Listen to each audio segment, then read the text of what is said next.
जिलापाल अनाहत गुंफा परिदर्शन खूब शीघ्र पर्यटनस्थली मान्यता पाइब पांडव बखरा। डमपड़ा ब्लॉक अंतर्गत कुसुपंगी ग्राम पंचायत पौराणिक किंवदंती और प्राचीन दर्शनीय स्थान पांडव बखरा को आज कटक जिलापाल सिंधे दत्तात्रेय भाव साहेब परिदर्शन करिसेंती। पूर्व विभिन्न जनशुणी शिविर और कुसुपंगी पंचायत तरफ पांडव बखरा को सरकारी स्तर में पर्यटनस्थली करने को दावी करा जायतिला। कुसुपंगी पाथपुर और डमपड़ा अंचल को लगी ग्राम्य 200 फुट रे पांडव बखरा अवस्थित। वर्ष तमाम सारा ओडिशार पर्यटक एठाकू परिभ्रमण में आसिथांती। बहुगुड़िए प्राचीन परंपरा किंवदंती यह पीठ सहित संपृक्ति रही। शीतदिने भोजीभात सहित ग्रीष्म दिन पहाड़ चढ़ी प्राकृतिक सौंदर्य देखा हजार हजार लोक एठाकू दैनंदिन आसिथांती। कटक जिलापाल को अनाहत गुंफार विभिन्न उन्नयनमूलक कार्य संपर्क में अवगत कराइथिले कुसुपंगी ग्राम पंचायत युव सरपंच नरेश बेउरा।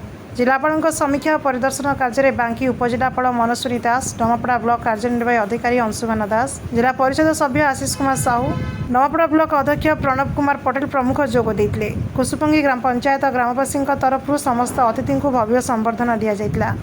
जिलापाल पीठर सबु दिग को अनुसंधान करी जहाँ नित्यांत आवश्यक यथा विद्युत संजोग, शिशु उद्यान पार्क, पहाड़र उपरिभाग में नूतन वन संरक्षण, पर्यटकों वासस्थली निर्माण सह दक्षिण कबाट अनाहत नरहरी बिरी गुंफा को पादचला रास्ता निर्माण आदि करने को विभिन्न विभाग अधिकारी को परामर्श देते। सरकारी स्तर में यह खूब शीघ्र पर्यटनस्थली मान्यता मिले बोली जनसाधारण को कटक जिलापाल कहते। डमपड़ारू सुब्रत कुमार नायक रिपोर्ट, आवाज media. Please subscribe Awaaz Media on YouTube.